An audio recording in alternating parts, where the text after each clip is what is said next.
One of the most common questions we receive is with regards to footwear. People often ask us what type of shoe they should be wearing if they're going to be performing the Olympic lifts, the overhead lifts, the power lifts, or competing in powerlifting, or just strength training in general for fitness and overall strength. And I'm here to tell you that, simply stated, in my opinion, the shoe is the single most important piece of training gear or apparel that you will ever purchase. More often than not, people embark on the journey of strength, and they reach immediately for a weightlifting belt. And a lot of novice powerlifters become so intrigued and enthralled by all the extra weight that's being lifted with the gear, and they'll go ahead and purchase knee wraps and bench shirts and squat suits. And I'm here to tell you that the shoe is the most important. Don't skimp on the shoes. It's the only thing that's keeping you, the lifter, between you and the ground. Much like tires on a car, the rubber is the only thing that's between the car and the road. So it really acts as not only a protective agent, but it's huge for performance as well. I suppose we should begin our discussion by talking about the three most important characteristics that you want to look for in a shoe. The three most important things that you want to look for in a shoe for strength training is something that's hard, flat, and stable. Those are the three most important characteristics that you want to look for.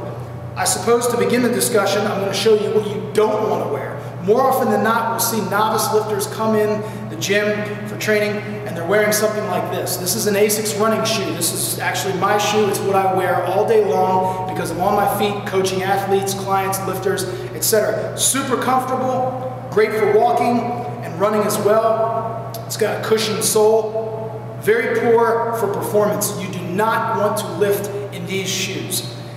What happens is every time you take a step, this cushioned sole compresses, okay? Your foot goes down on the cushion like that and it absorbs the shock. That's great for running and walking, but it's horrible for lifting weights. You put a bar on your back and begin to squat, and not only are your feet going to be completely unstable and they're likely to supinate outwards, but the foam in the shoe is going to squish. You want something that's going to push back against you.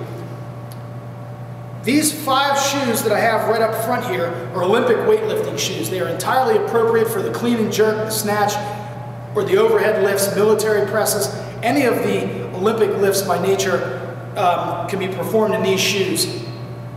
Popular brands of Olympic weightlifting shoes are probably going to run you anywhere between $75 and $200. One of the more popular brands is Adidas. Okay, I've got 2 different models of Adidas weightlifting shoes here. This is the Adidas Attastar, which is probably the most expensive shoe on the market.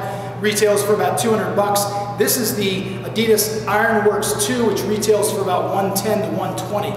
You'll notice the heel on these shoes. The Attastar has a much more aggressive heel height. If you can see there, that's about 3/4 of an inch difference in heel. And heel height is really going to boil down to a few things. It's going to boil down to personal preference and comfort, but it's also going to, you also want to choose your heel height based upon your flexibility and your mobility. When you're doing the Olympic lifts and you drop into a deep squat, you want to have, you want to be afforded the opportunity for maximum ankle mobility.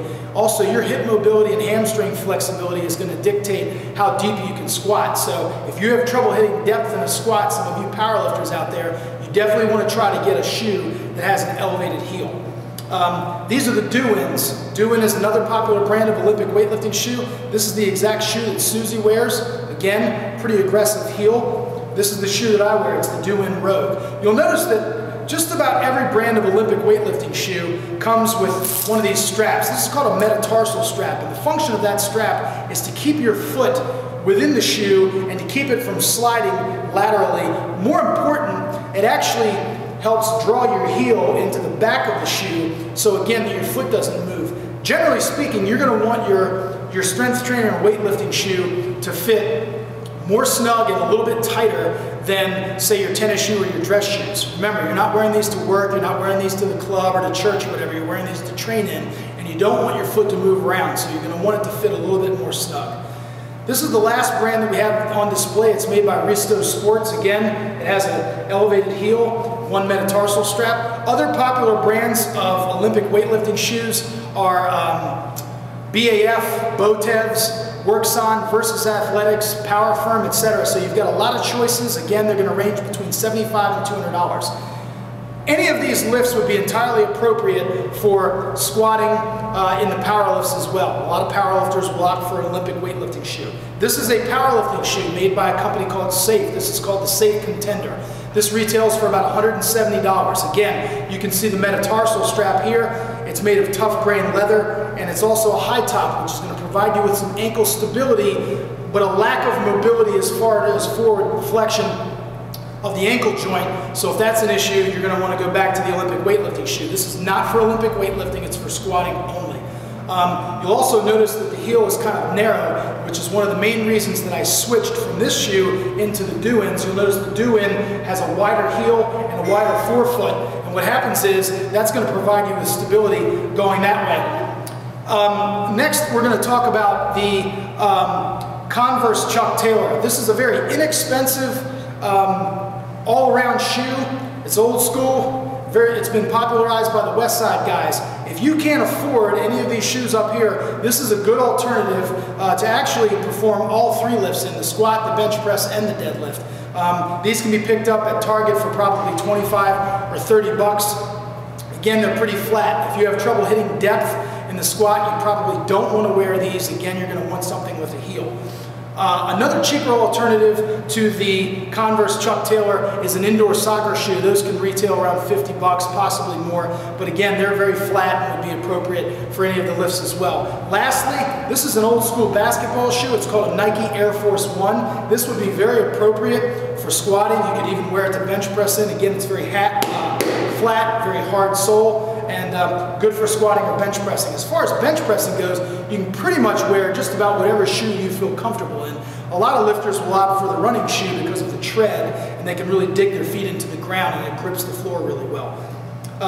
Moving on to the deadlift, I would say what most people want to look for in a deadlift shoe, obviously they want something that's flat. It's not necessarily need to be very hard, but it needs to be flat with a very thin sole. In the deadlift, you're lifting maximum weights, and you obviously want to pull the weight for as short of a distance as possible, so you're going to want something super flat. Most lifters, or a lot of lifters I should say, opt for the wrestling shoe. This is just an Asics wrestling shoe, and you can see how thin the sole is. This is actually what I wear.